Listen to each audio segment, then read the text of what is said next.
kayo magpipicture, tapos paangat. Yan, perfect. Nakikita nyo ba guys? Ito yung photo spots. Thank you so much sa kanila kasi sila yung nag-picture sa akin. I don't know. Hi guys! Good morning, and it's our second to the last day here in Taiwan. So nakikita niyo naman sa title ng video is pupuntahan natin ang iba't ibang photo spots ng Taipei 101. Yes, tama kayo na narinig. So hindi lang natin pupuntahan yung trending na escalator dun malapit sa Taipei 101, kundi ipapakita ko sa inyo at i-share ko sa inyo yung mga lugar na kung saan pwede kayong kumuha ng magandang photo spots ng Taipei 101. So guys, samahan nyo ako, puntahan natin isa't isa at isave nyo na rin itong video na to para pag pumunta kayo ng Taiwan, meron kayong reference kung saan magandang mag-shots ng Taipei 101. So tara guys, let's go! Hi guys! Andito na tayo ngayon sa Taipei 101. So, ito muna yung inuna natin and then bago yung mga ibang photo spots. So, ito siya guys kung makikita nyo. Yan! Si Taipei 101. And of course, ang nagtitrending na escalator, kundi ito. Ayan guys, ayan siya.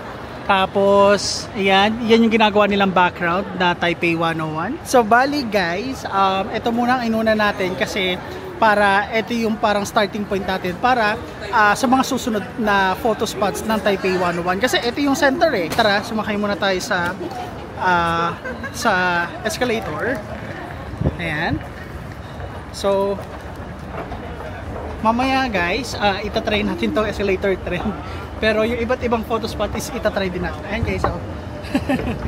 Ikutin muna natin yung area para at least magkaroon kayo ng idea.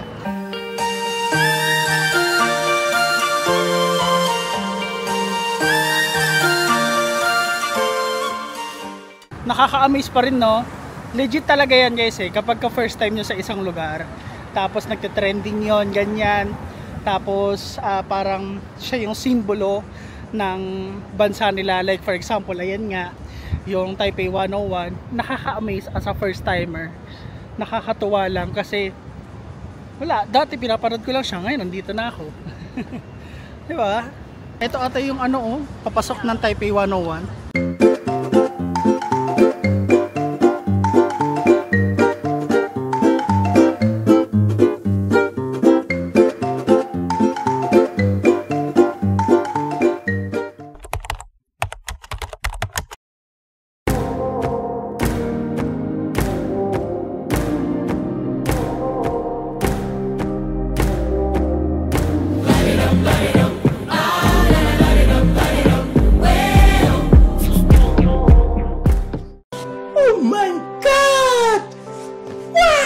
Guys, naikot na natin itong Taipei 101 na tower na kung saan is ito pa rin yung pinakamataas na tower dito sa Taiwan, and ito din ang isa sa pinakasikat na tourist attraction dito sa Taiwan. And guys, ito nga pala yung isa sa mga magandang photo spot dito sa Taipei 101 dito sa part na to. Ito, tandaan nyo to guys, itong parang mga marble na pader na to. So dito kayo magpipicture tapos paangat dito sa Taipei 101. So yan yung maidadagdag ko sa inyo na pwede nyong kuhaan ng shots, kuhaan nyo ng video dito sa Taipei 101. So parang ganyan guys, oh. Ganyan yung mangyayari. Again, pumunta na tayo sa susunod na photo spot. Let's go! Okay, let's go! Andito na tayo ngayon sa pangalawang spots ng Taipei 101, which is sa tapat ng Taipei City Hall. Ito siya guys, ayan. So dito lang yung photo spot na yan sa tapat mismo ng Taipei City Hall. Ito siya. And then, pwede nyong kunin yung kunan ng shot yung Taipei 101 mula dito sa part na to, or dito kayo pwede kumuha ng shot. Tapos andun yung subject, ganyan. So, ang nasa likod nyo is Taipei 101. And kung maaalala nyo guys, pumunta tayo dito kahapon para i-shoot ang Nature Garden photo spot din na si Daomingsu. Tapos dun sa kabila is si Sanchay. Ayun yung may map. Hindi ko alam kung nakita nyo. Basta iyan sa part na yan, yun yung photo spots. So ngayon guys, itatry naman natin mag-picture dito, mag-take ng video, and let's see kung maganda yung makukuha natin since solo travel lang tayo. So tripod is the key. So guys, again, this is the second photo spots of Taipei 101. Sa tapat lang siya ng Taipei City Hall. I-search nyo lang Taipei City Hall and then makikita nyo na tong rainbow walk na to na meron si Doraemon.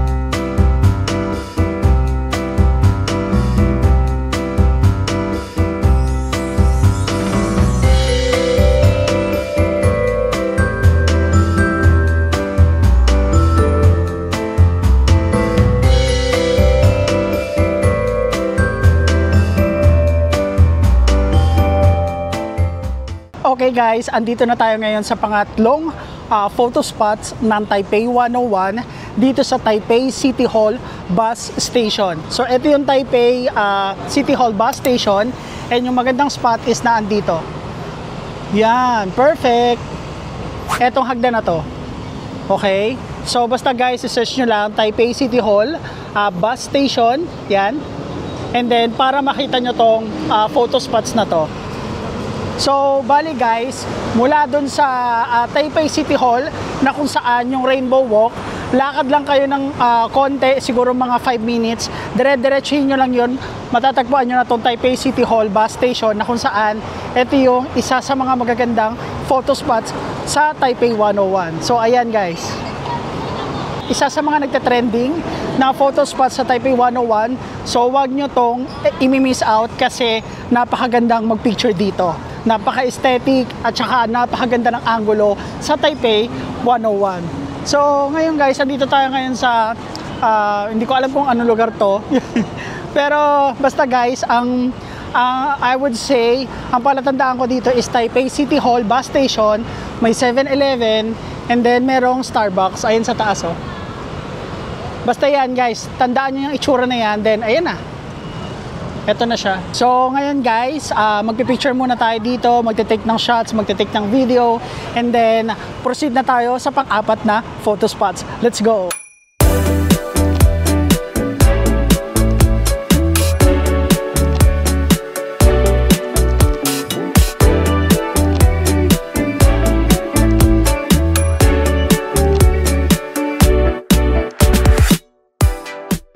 Okay guys, andito na tayo ngayon sa pang-apat na photo spots dito sa Taipei 101.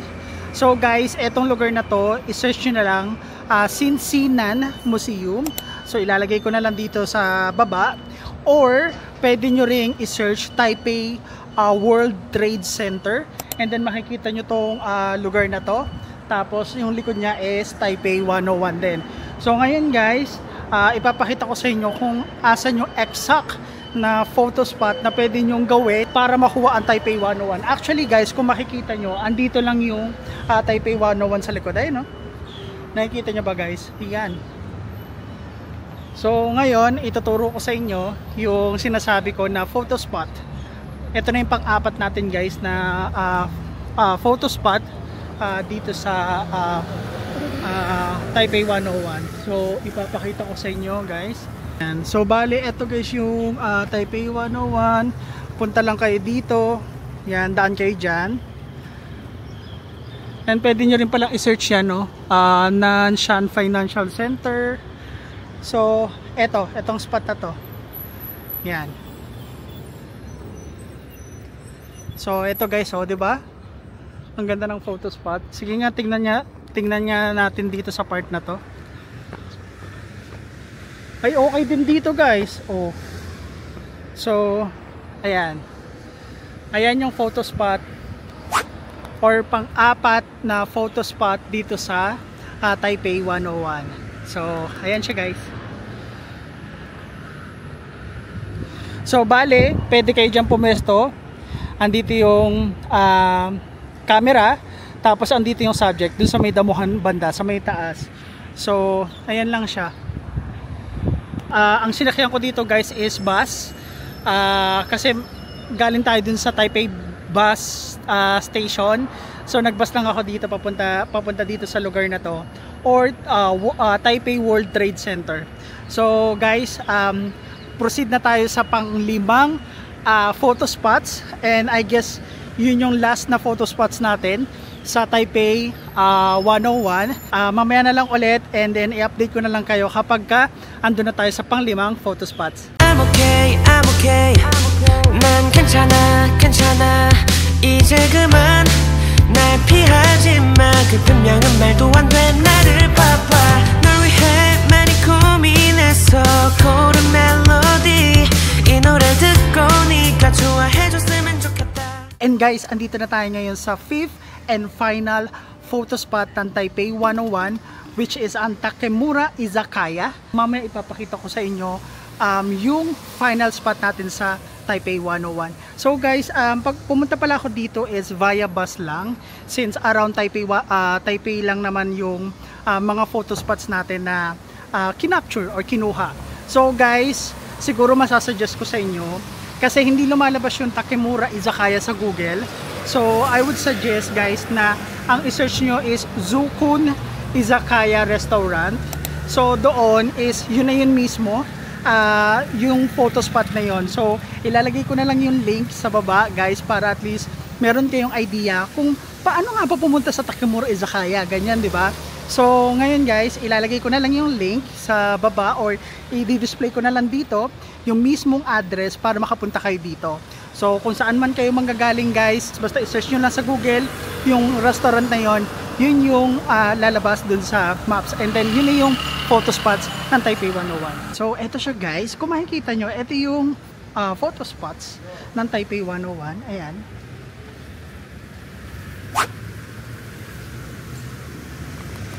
So para lang siyang isang alley guys, na kung saan perfect na view ng Taipei 101. 5th and final spot natin sa Taipei 101, kasi marami pang iba, but pinakita ko lang sa inyo yung pinaka best na photo spot ng Taipei 101. So pwede nyo rin sundin tong guide na to, 5 photo spots, 5 iconic photo spots ng Taipei 101, para may guide kayo kapag pumunta kayo dito, di ba? At least may mga iba't iba kayong angle na makukuha at makaka-capture nyo yung Taipei 101. So hindi lang basta yung escalator trend, hindi lang yung malapit mismo dun sa Taipei 101, kundi iba't ibang lugar.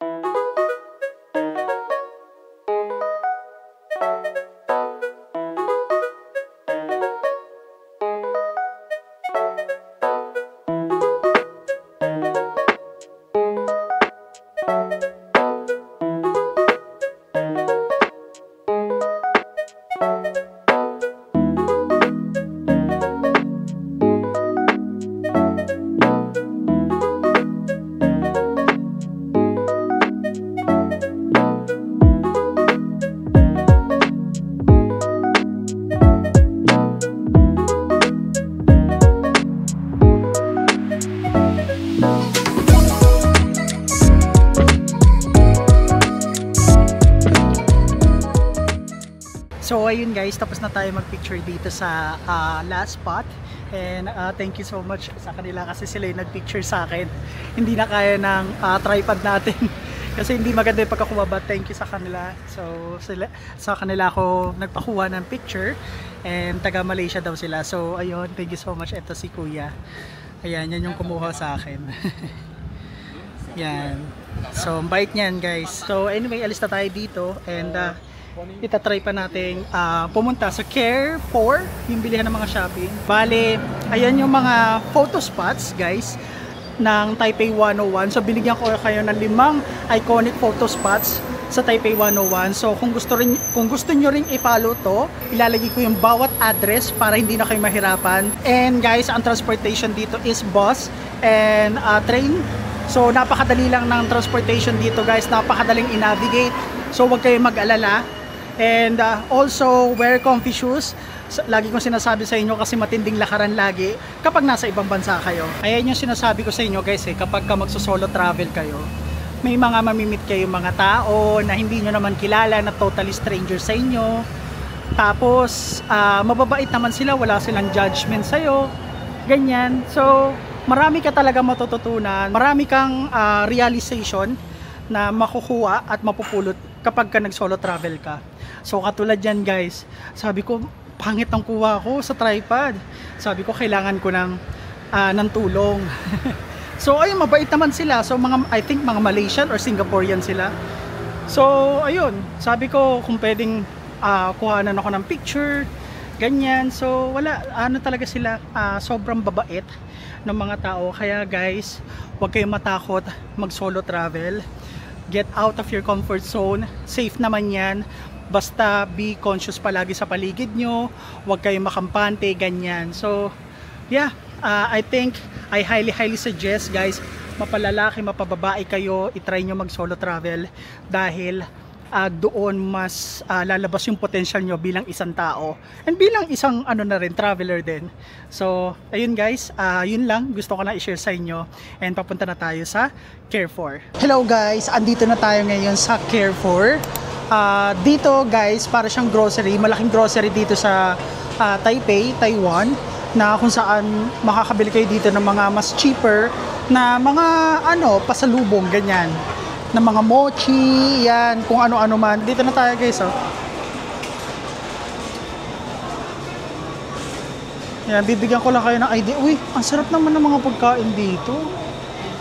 Dami mga pastries, oh. Hala, floss.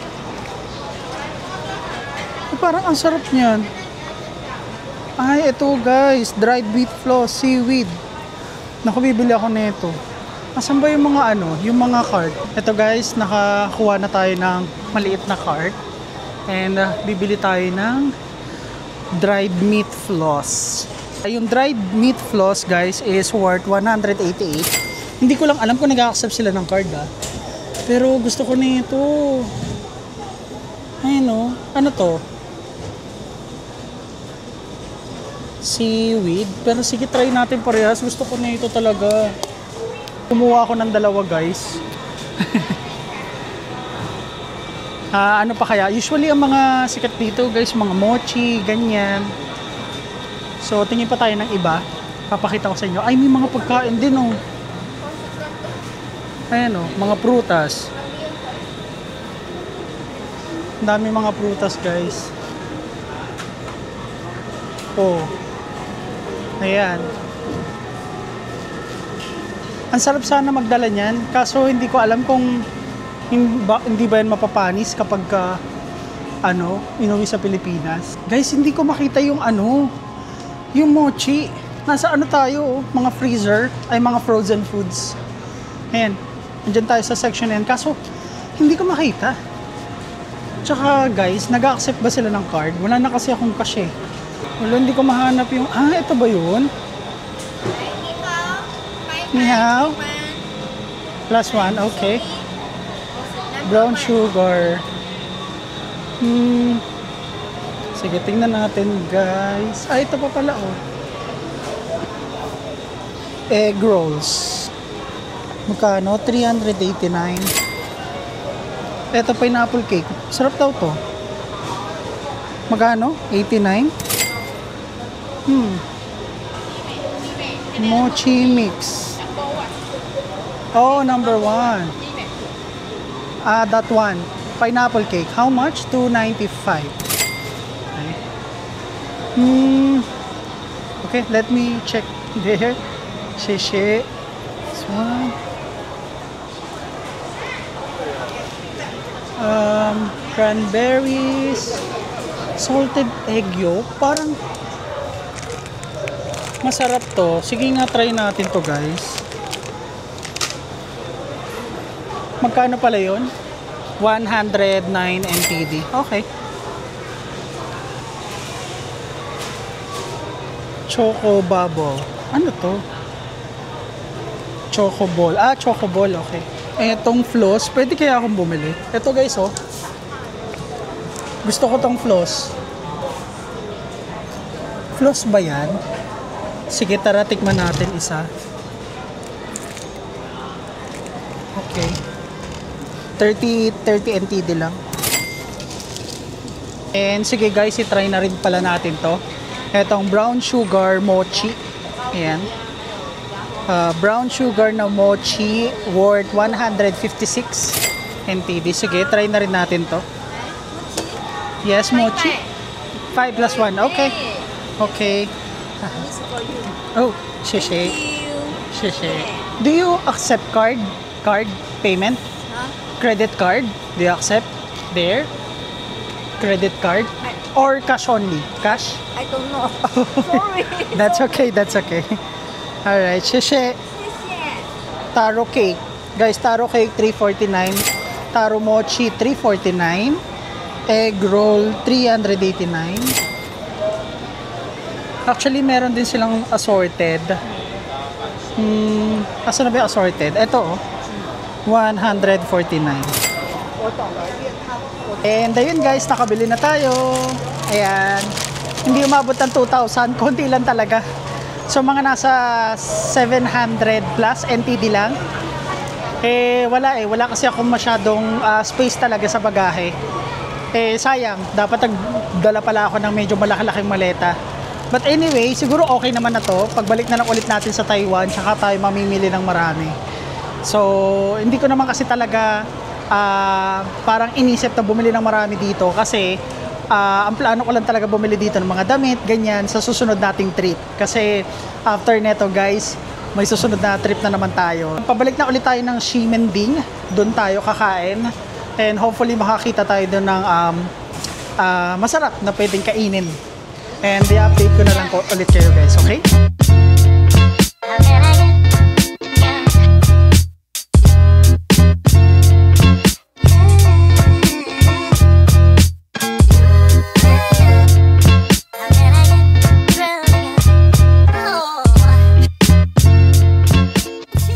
Ayun guys, andito na pala tayo sa Ximending area.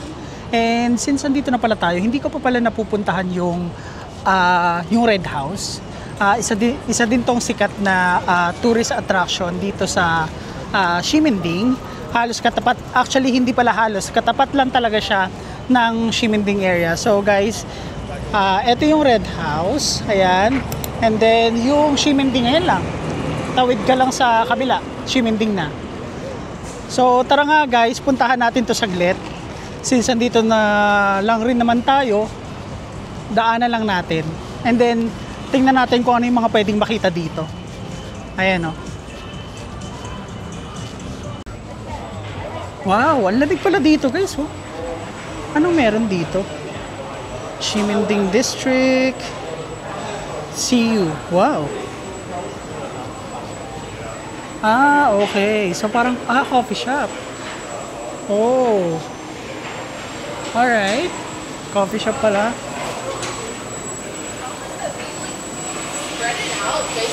Uy, meron pala dun, oh, sa papasok. Pero sige, ikutin muna natin kung ano yung pwedeng makita dito. Yan, wala na. Ano to, mga souvenir? Mga souvenir, guys.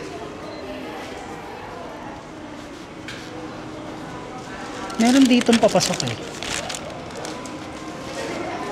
So tara guys, pasukin natin yung loob. Meron pala dito na mga bilihan. Akala ko more on ano siya. Alam niyo yun, yung more on historical, ganyan. Pero hindi pala. Yung mga souvenir.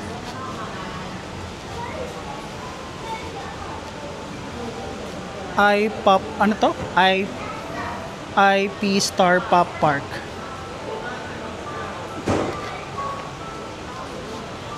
Okay. May mga bags na tinitinda. Uy, parang ang ganda ng bag. Yan, mga shirt. Embrace your emotions because they're all cute. Taray. So, I guess yun lang naman guys, yung nasa loob ng Red House. Baka kasi nagtataka kayo ano yung meron sa loob. So, ngayon ito, pinakita ko sa inyo. Mga ano, kung anik-anik, mga souvenir, ganyan. Ayun guys, dito ko natatapusin yung video. So, ayun, I hope na may natutunan kayo sa akin. Yung mga top spots, photo spots sa Taipei 101, and hopefully ilagay nyo din yun sa itinerary nyo, and huwag kayong mag-alala guys kasi ilalagay ko yung bawat address ng mga pinuntahan natin kanina para hindi kayo maligaw. So yun lang guys, at bukas ipapakita ko sa inyo kung paano pumunta ng Taoyuan International Airport mula dito sa Ximending kasi dito tayo nag-i-stay. So I guess guys, ayun lang naman, and ayan, itry nyo rin to palang puntahan yung Red House, hindi lang yung picturean. Tignan nyo lang sa loob kasi baka mamaya may magustuhan kayong mabili, ganyan. So I guess guys, yun lang. Please guys, I hope na mag-subscribe kayo and support nyo yung channel ko. So yeah, that's pretty much it guys, and see you on the next vlog.